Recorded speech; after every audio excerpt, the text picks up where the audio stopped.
Subscribe કરો એ high news India ચેનલને, પછી યુટ્યુબ એપ પર બેલ આઇકોનનું બટન દબાવો અને નિહાળો એ હાઈ ન્યૂઝ ઇન્ડિયા ચેનલ.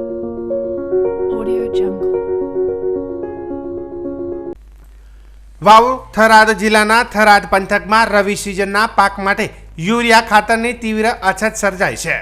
ખેડૂતોને ખાતર મેળવવા માટે વહેલી સવારથી લાંબી કતારોમાં ઊભા રહેવું પડે છે.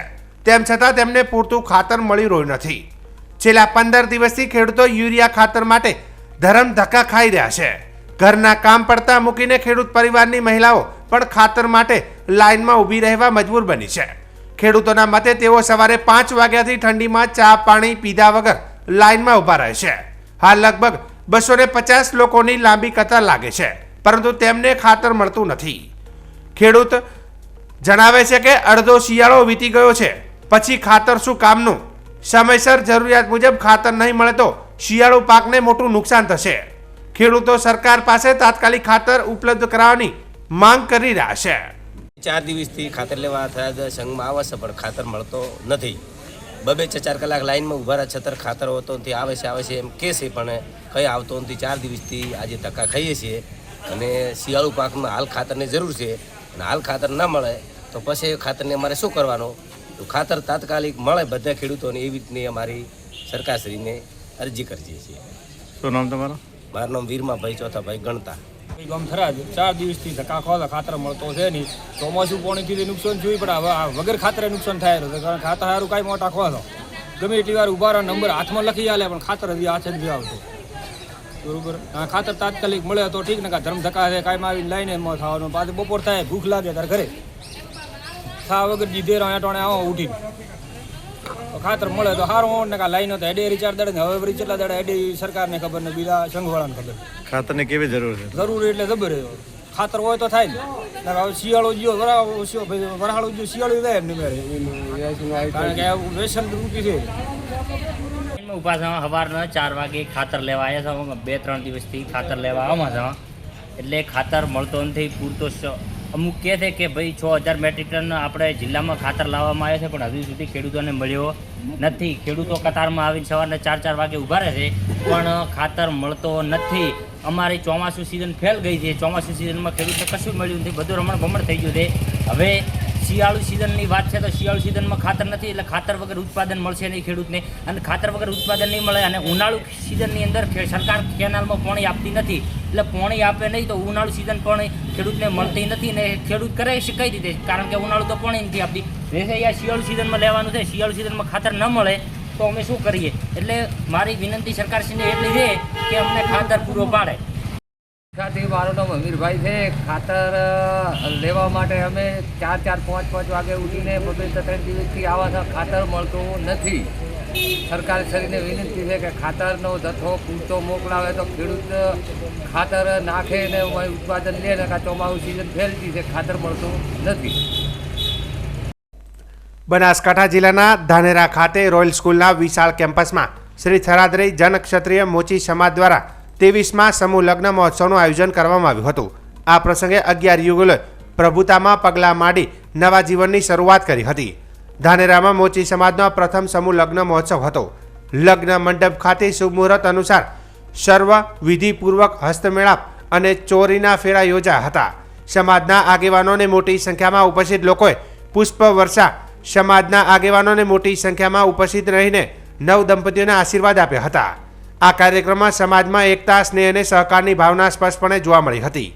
સમાજ તરફથી વરવધુને વિવિધ ભેટ સોગાદો આપવામાં આવી હતી. આ પ્રસંગે ધારાસભ્ય માવજીભાઈ દેસાઈ, કોંગ્રેસના આગેવાન બળવંતજી રાવ, ભાજપના નેતા ભગવાનદાસભાઈ પટેલ, જગદીશભાઈ પટેલ, વિહાભાઈ પટેલ, રોયલ સ્કૂલના એમડી નારણસિંહ વાઘેલા, એપીએમસીના ચેરમેન વીરભાઈ પટેલ સહિત અનેક રાજકીય અને સામાજિક આગેવાનો હાજર રહ્યા હતા. ધાનેરાના ભામાસા કિશોરસિંહ રાવે પણ યુગલોને શુભકામનાઓ પાઠવી હતી. યુવા આગેવાન ધીરજભાઈ પરમાર અને તેમની ટીમે આ સમગ્ર કાર્યક્રમને સફળ બનાવવા માટે અવિરત મહેનત કરી હતી. સમાજના આગેવાનો, આયોજકો અને ગ્રામજનોના સહકારથી 11 દંપતીના નવા જીવનની સુંદર શરૂઆત થઈ છે. સમૂહ લગ્નોથી સમાજમાં થતા અનાવશ્યક ખર્ચાઓ અટકે છે અને શિક્ષણ તથા સદાચારનો મજબૂત સંદેશો ફેલાય છે. કાર્યક્રમ પૂર્ણ થયા બાદ સમાજના કાર્યકરોના મુખ પર સંતોષ અને આનંદની લાગણી જોવા મળી હતી. ભાર્ગવીબેન અશોકભાઈ છે અને અત્યારે જે આ બનાસકાંઠાના ધાનેરા મુકામે 23મા સમૂહ લગ્નનું જે આયોજન કરેલ છે તે બહુ જ સારું હતું. અને આ સમાજમાં જે સમૂહ લગ્ન 23મો છે, જેથી બીજી સમાજને પણ શીખ લેવી જોઈએ કે સમૂહ લગ્ન એ બહુ સારી વસ્તુ છે.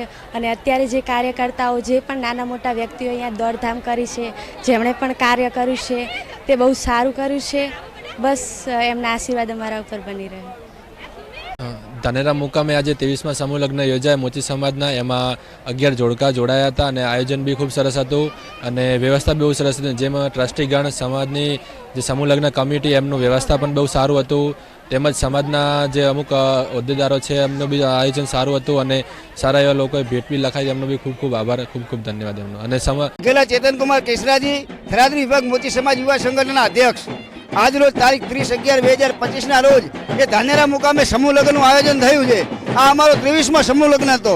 આજના આધુનિક અને મોંઘવારીના યુગમાં ગરીબ લોકોને પણ એક મદદરૂપ થાય એ રીતે અમારો સમાજ આ રીતનું આયોજન કરતો હોય છે. પણ આ વખતે સમગ્ર ધાનેરા ગામે સમગ્ર ખર્ચો ઉપાડી અને એક નવો રાહ ચીધ્યો છે અમારા સમાજમાં.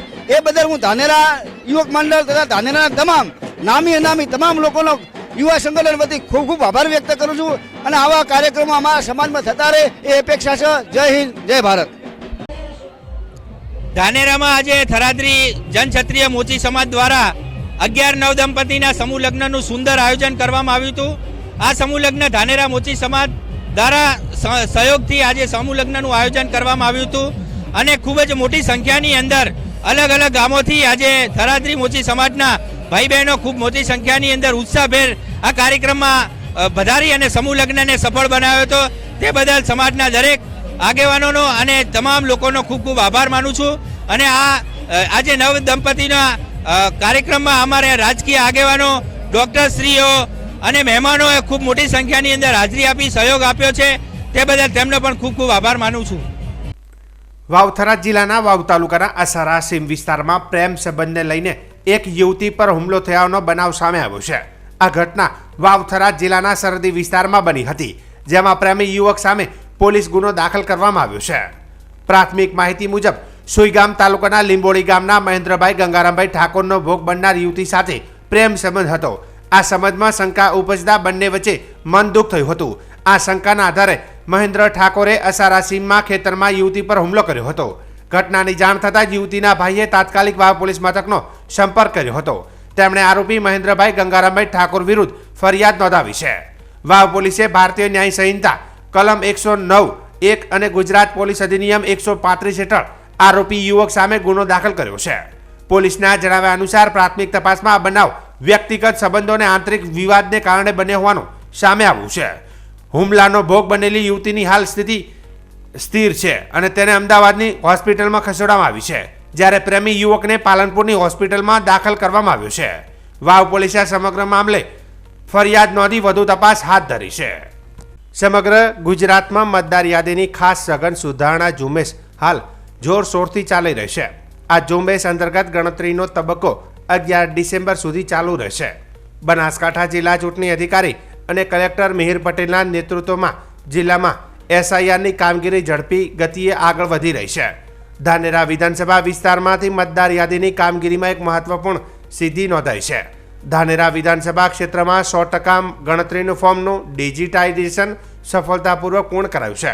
ધાનેરામાં કુલ 2,84,647 મતદારો નોંધાયેલા છે અને તમામના EF ફોર્મનું ડિજિટલ રૂપાંતરણ પૂર્ણ થયું છે.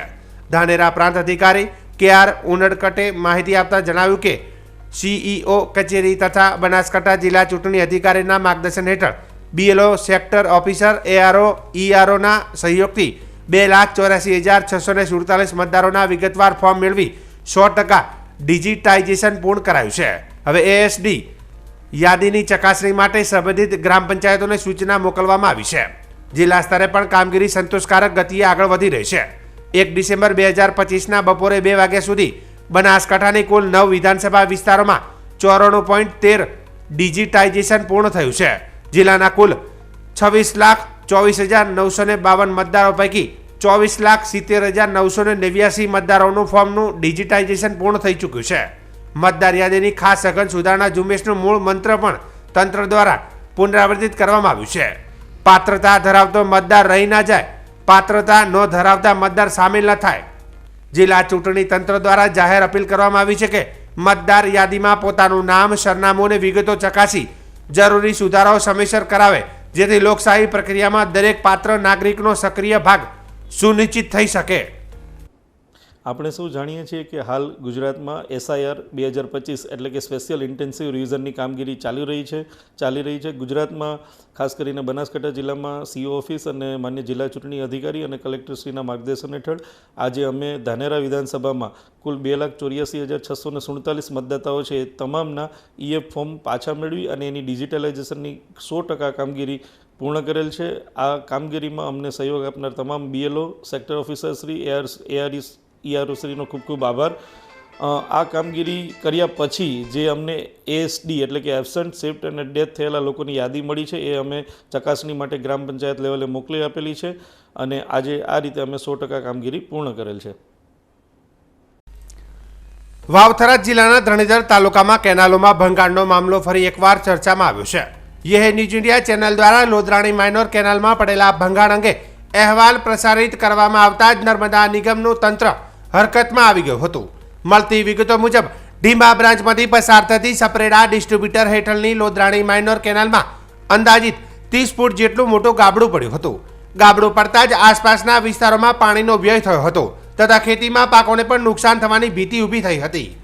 લોધરાણી ગામના ખેડૂતો દ્વારા સ્થાનિક મીડિયા અને તંત્રનું ધ્યાન દોરવામાં આવતા સ્થિતિ ગંભીર બની હતી. યે ન્યૂઝ ઇન્ડિયા દ્વારા આ બનાવના સમાચાર પ્રસારિત થતાં જ નર્મદા નિગમના અધિકારીઓ સ્થળ પર દોડી આવ્યા હતા અને તાત્કાલિક અસરથી તંત્રએ કેનાલનું ભંગાણનું સર્વેક્ષણ કર્યું હતું અને નુકસાનીના મૂલ્યાંકન બાદ મરામતની કામગીરી પ્રારંભ કરી હતી. સ્થળ પર JCB મશીનો, મજૂરો અને એન્જિનિયરિંગ સ્ટાફની મદદથી કેનાલના ગાબડાનું પુનઃનિર્માણ ઝડપ ગતિએ ચાલુ છે. વાવ તાલુકાના તીર્થગામ ખાતે ગ્રામ પંચાયત દ્વારા દારૂબંધી અને વ્યસન મુક્તિ માટે એક મહત્વપૂર્ણ અને ઐતિહાસિક ગ્રામસભાનું આયોજન કરવામાં આવ્યું હતું. ગામમાં વધતા દારૂના દૂષણ અને તેના કારણે ઊભી થતી સામાજિક સમસ્યાઓને ધ્યાનમાં રાખીને ગ્રામજનોએ સર્વસંમતિથી દારૂના વેચાણ અને સેવન પર કડક પ્રતિબંધ મૂકતો ઠરાવ મંજૂર કર્યો હતો. ગ્રામસભામાં લેવામાં આવેલા નિર્ણય મુજબ હવે ગામની હદમાં દારૂનું વેચાણ કરનાર કે તેનું સેવન કરનાર કોઈપણ વ્યક્તિને ગામમાં ચલાવી લેવામાં આવશે નહીં. આવા ઇસમો વિરુદ્ધ તાત્કાલિક કાયદેસરની કાર્યવાહી થાય તે માટે ગ્રામ પંચાયતે પોલીસને લેખિત જાણ કરી છે. સાથે જ ગામમાં ચાલતા દારૂના ગેરકાયદેસર હડ્ડાઓ બંધ કરવા અને બુટલેગરો સામે કડક પગલાં લેવાની પણ વિનંતી કરવામાં આવી હતી. પંચાયતના ઠરાવમાં ખાસ જોગવાઈ કરવામાં આવી છે કે જો કોઈ વ્યક્તિ દારૂ વેચતો ઝડપાશે તો તેને 11,000નો દંડ ફટકારવામાં આવશે. પીતો પકડાશે તો 2500નો દંડ તેમજ ગામમાં કોઈ પણ કેફી ગોળી વેચાણ કરશે કે સેવન કરશે તો 5100 રૂપિયાનો દંડ ફટકારવામાં આવશે. આ સમગ્ર મુદ્દે આજે સરપંચ સહિત સમગ્ર બોડી વાવ પોલીસ સ્ટેશન પહોંચી હતી અને આવેદનપત્ર આપ્યું હતું. ત્યારબાદ PI AR ખત્રી તીર્થગામની મુલાકાતે આવ્યા હતા. તેમણે ગ્રામજનોને કરેલી વ્યસન મુક્તિની આ પહેલને બિરદાવી હતી અને પોલીસ વિભાગ તરફથી ગામને સંપૂર્ણ સહયોગ આપવાની બાંયધરી આપી હતી. ગઈકાલ તારીખ 30/11/2025ના રોજ તીર્થગામમાં એક ગ્રામ સભાનું આયોજન કરેલ, જેનો હેતુ હતો દારૂબંધી. ગામમાં દારૂનો બધી ઘણા લાંબા ટાઈમથી હતી, જે બધીને નાશ કરવા માટે અને એ બધી દૂર થાય, ગામ લોકોને એમાંથી શું કહેવાય કે મુક્તિ મળે એ માટે ગ્રામ સભા કરી અને ગામ લોકોને બોલાવી અને ગ્રામ લોકોએ બધા ભેગા મળીને નિર્ણય લીધો કે આ બધી જે હવે દારૂ ગામમાં વેચશે તો એને 11,000 રૂપિયા દંડ થશે, જો કોઈ વ્યક્તિ પીશે તો એને 2500 રૂપિયા દંડ થશે અને ગામમાં કોઈ કેફી ગોળીઓનું સેવન કરશે કે વેચાણ કરશે તો એને 5100 રૂપિયા પેટે દંડ કરવામાં આવશે. તો સર્વાનુમતે કાલે ઠરાવ પસાર કરવામાં આવ્યો ગ્રામ લોકોની સહયોગ સાથે અને આજ એની કોપી એક અમે આ પોલીસ સ્ટેશન રજૂ કરવા આવે છીએ. સમગ્ર રાજ્યમાં કમોસમી વરસાદને કારણે શાકભાજીની આવક ઘટી છે, ત્યારે શિયાળામાં શાકભાજીના ભાવમાં 80 થી 100% વધારો જોવા મળી રહ્યો છે અને હાલ લગ્નની સિઝન ચાલી રહી હોવાથી શાકભાજીની માંગ પણ વધી રહી છે. તો લગ્નની સિઝન પૂર્ણ થયા બાદ 30 થી 40% ભાવ ઘટે તેવી શક્યતા છે. ત્યારે શિયાળામાં ગત વર્ષે ₹40 પ્રતિ કિલો મળતા રીંગણાના ભાવ હાલ ₹100 થી વધુ ₹120 સુધી પહોંચ્યા છે. ત્યારે શાકભાજીના ભાવમાં અસાધારણ વધારાને કારણે ગૃહિણીઓમાં બજેટ પણ ખોરવાઈ રહ્યા છે. ગયા વર્ષ કરતાં આ વર્ષે શાકભાજીના ભાવમાં ઉત્તરોત્તર 100% વધારો થયેલો છે. જે રીંગણા 150 રૂપિયા કિલો હતા એ 300 રૂપિયા કિલો છે. પછી બીજા બધા શાક જે છે જે શિયાળામાં સસ્તા હોય છે એની જગ્યાએ મોંઘા છે. જનરલી બધી જ વસ્તુ અત્યારે 150-200 રૂપિયા કિલોનો ભાવ છે. કમોસમી વરસાદ થયો એના કારણે શાકભાજી ઓછું આવે છે અને ભાવ ઘણા બધા છે. અને ઉપરથી પાછી લગ્નની સિઝન છે જે અત્યારે માંગ શાકની વધે અને ભાવ ઊંચા છે. જેમ કે રીંગણા, મરચા, ટમેટા આ બધી વસ્તુ અત્યારે બહુ આસમાને ભાવ છે.